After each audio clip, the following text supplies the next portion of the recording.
현재 러시아와 우크라이나 전쟁으로 그동안 잘 알려지지 않았던 많은 정보들이 일반인들에게 알려지고 있습니다. 하지만 대부분 잘못된 정보로만 아시는 분들이 많습니다. 정확한 정보를 전달해드리려 노력 중인데요. 꺼리투브는 무조건적으로 러시아를 비난하지 않으며 또 무조건적으로 우크라이나를 편애하지 않습니다. 단지 분명한 건 이 전쟁에서 한국이 올바른 선택을 할 수 있도록 사실에 근거한 정보들로 저희 채널을 시청하시는 시청자분들께 옳은 선택을 하실 수 있는 방법만 제시해드릴 뿐입니다. 그럼 영상 시작하겠습니다.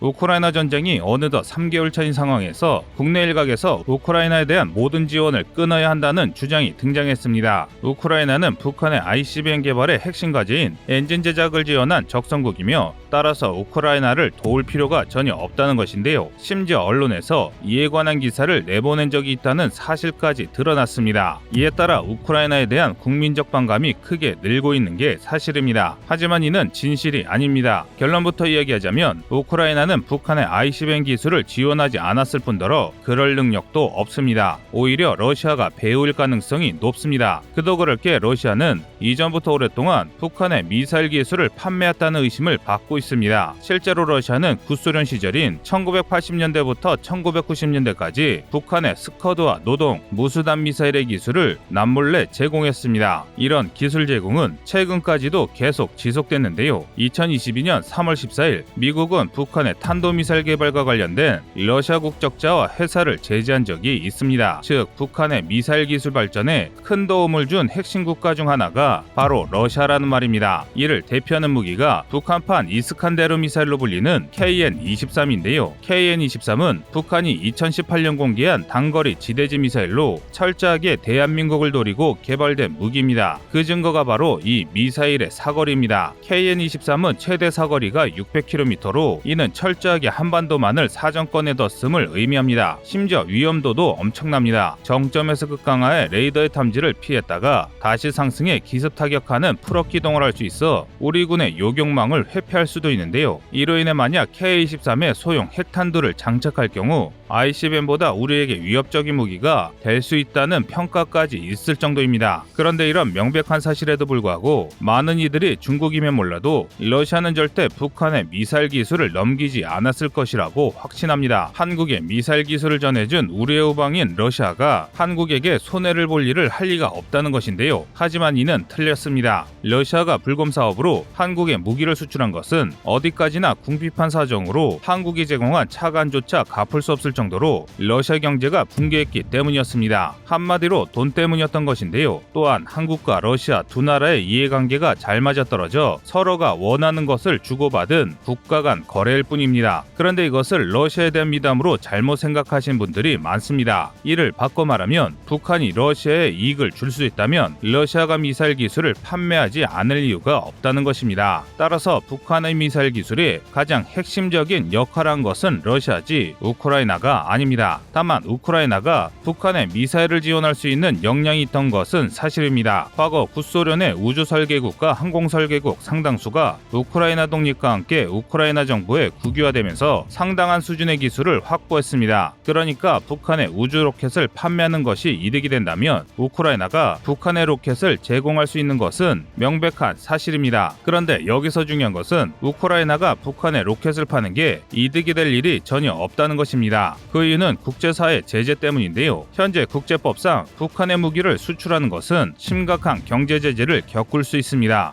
상임이사국이라는 지위를 악용해 국제법을 밥 먹듯이 씹어먹는 중국이나 러시아가 아니라면 다른 나라는 이런 일들을 감히 시도조차 할 수 없습니다. 이 같은 경우는 우리 대한민국을 빗대어 비교하면 이해하기 쉬우실 겁니다. 한국은 핵을 만들 수 있음에도 만들지 않고 있습니다. 국제제재 때문에 만들지 않는 것이지 우리가 핵을 만들 기술이나 능력이 없어서가 아닙니다. 그만큼 이 국제사회 경제제재가 한 나라에게 미치는 영향이 상당하기 때문입니다. 그래서 이를 무시하고 불법적인 군사무기를 판매하거나 개발하는 나라는 지구상에 세상에 거의 없습니다. 이를 증명하듯 지난 2011년 우크라이나 보안국 SBU는 북한 간첩 유손철 가리텍을 로켓 기술 유출 혐의로 체포했습니다. 북한이 우크라이나의 로켓 기술을 노리고 첩보 활동을 하던 것을 파악하고 강경 대응을 한 것입니다. 자칫 잘못해 북한의 우크라이나 기술이 넘어가 테러 지원국이라는 오명을 쓰기 싫었던 것인데요. 하지만 국내에서는 우크라이나가 북한의 기술을 지원했다는 이야기가 마치 정설처럼 여겨지고 있습니다. 그런데 알려진 것과는 달리 진짜 범인은 바로 러시아입니다. 2017년 8월 러시아 국가안보사회 응용문제연구소의 알렉산드르 젤린 소장은 러시아의 RT뉴스와의 인터뷰에서 2016년 3월 30일부터 6월 1일 사이에 우크라이나의 로켓 기업 유즈마시 출신 엔지니어가 북한에 입국했다고 주장했습니다. 이 말이 사실이라면 우크라이나는 북한에 로켓 엔진을 팔고 기술자를 보내 북한의 미사일 발전에 도움을 준 것이 확실했습니다. 그러나 이는 거짓이었습니다. 이는 러시아의 태도만 봐도 알 수 있습니다. 논란을 제기한 알렉산드르 젤리는 이에 대한 구체적인 출처를 공개하지 않았습니다. 그리고 정황상 그동안 러시아가 주장한 것이 맞지 않는 것들이 많습니다. 우선 RD-250 로켓 엔진은 우크라이나의 유즈마시 공장에서 생산돼 러시아의 사이클론 로켓의 엔진으로 납품되었는데요. 그런데 이 RD-250 엔진은 이미 2001년에 퇴역 처리되어 더 이상 우크라이나에서 생산되지 않았습니다. 심지어 2006년에 그나마 남은 물량은 전부 러시아로 넘겨버렸습니다. 즉 이 논란이 처음 발생한 2017년 기준이면 무려 10년 이상 전부터 우크라이나는 RD-250 로켓 엔진을 생산하지 않았던 것입니다. 따라서 우크라이나가 북한에 로켓 엔진을 넘겼다는 것은 시기상으로 맞지 않습니다. 설비를 되살렸을 수는 있습니다. 하지만 고작 북한의 엔진 몇 대를 팔기 위해 우크라이나가 이런 선택을 할 이유는 어디에도 없습니다. 우선 죽은 설비를 다시 살리는 데는 상상 이상의 막대한 비용이 소모됩니다. 북한 말고는 고객이 없는 엔진을 팔기 위해 우크라이나가 투자하기에는 터무니없이 손해가 큰 행동입니다. 게다가 로켓 엔진은 자동차나 일반 가전제품을 생산하는 것과는 차원이 다른 기술력과 자본이 필요합니다. 일례로 일본이 미국의 아파치를 라이선스로 생산한 일본산 아파치를 보면 바로 알 수 있습니다. 일본은 아파치를 자국에서 생산했지만 생산 대수가 적어 아파치 한 대 1,400억 원을 주고 생산했는데요. 여기에는 생산 설비 4천억 원과 아파치 단가인 대당 830억 원이 추가로 들어갔다는 것을 감안하면 우크라이나가 고작 몇 개의 로켓 엔진을 생산하겠다고 이런 말도 안 되는 일을 벌이지는 않는다는 것입니다. 또한 로켓 엔진은 부피도 상당하기 때문에 비밀리에 설비를 살리는 게 불가능합니다. 달리 생각하면 미국의 CIA 등 서방 세계 여러 정보기관에 추적당하기 쉽다는 뜻이죠.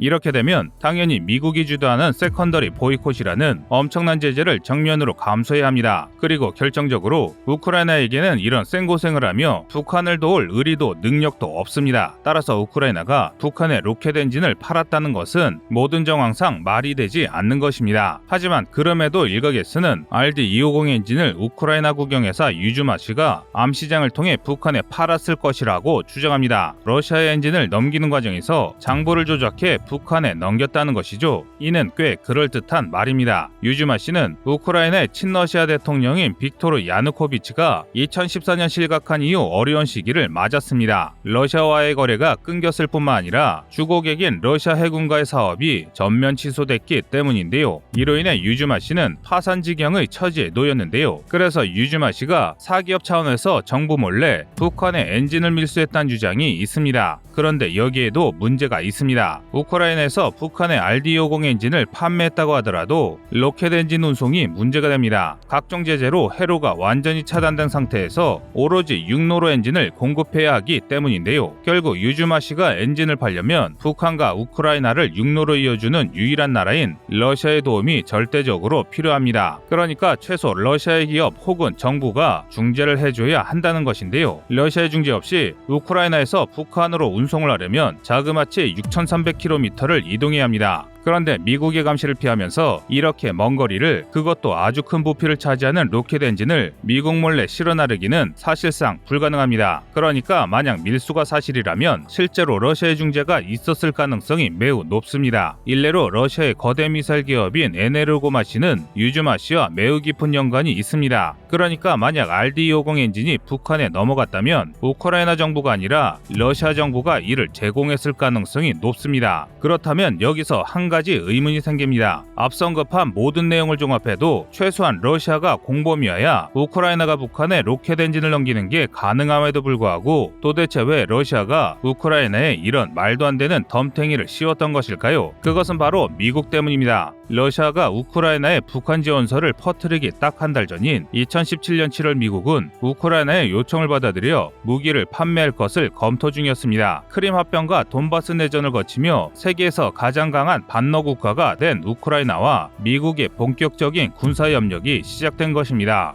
이 상황이 러시아 입장에서는 굉장히 불편했습니다. 그래서 러시아는 우크라이나와 서방 국가들과의 교류를 단절시키기 위해 양측을 이간질할 방법을 찾았습니다. 그 결과물이 대북 제재를 이용해 미국이 우크라이나를 손절하도록 하는 것이었는데요. 하지만 이 계획은 실패로 돌아갔습니다. 바로 2017년 12월 미국은 우크라이나에 무기를 판매했기 때문인데요. 당시 미국 정부가 친러로 유명했던 트럼프였음에도 이례적인 조치가 이뤄진 것입니다. 이는 세계 최강의 정보력을 가진 미국 정보당국의 검증 결과 우크라이나 측에 문제가 없다고 결론 지은 것입니다. 즉 우크라이나가 북한과 관계가 없다는 상당히 중요한 증거를 미국이 입증해 준 것입니다. 실례로 미국은 아무리 동맹이라 할지라도 자신들의 무기를 판매함에 있어 철칙으로 지키는 하나가 있습니다. 그것은 바로 미제 무기가 자신들의 반대 진영 세력에 넘어가지 않을 것을 최우선으로 삼는다는 것인데요. 이를 잘 보여준 사례가 대만입니다. 대만은 중국을 견제해야 한다며 미국에게 F-35A를 꾸준히 요구했습니다. 그냥 요구한 것도 아니고 막대한 웃돈을 제시했습니다. 하지만 미국은 대만에게 F-35를 판매하지 않고 최신형이지만 4.5세대기에 불과한 F-16V를 판매했습니다. 그 이유는 대만 내에서 상당한 세력을 가진 친중 세력이 중국의 미국 무기 기술을 유출할 것을 우려한 것인데요. 그런데 이런 미국이 우크라이나에는 미국산 무기를 넘겼습니다. 즉 자신들의 무기가 북한이나 중국에 넘어가지 않는다고 확신이 있었던 것입니다. 이 사실 하나만으로도 우크라이나가 북한의 ICBM을 지원했다는 주장은 러시아의 선전선동에 불과합니다. 이상 꺼리투브였습니다.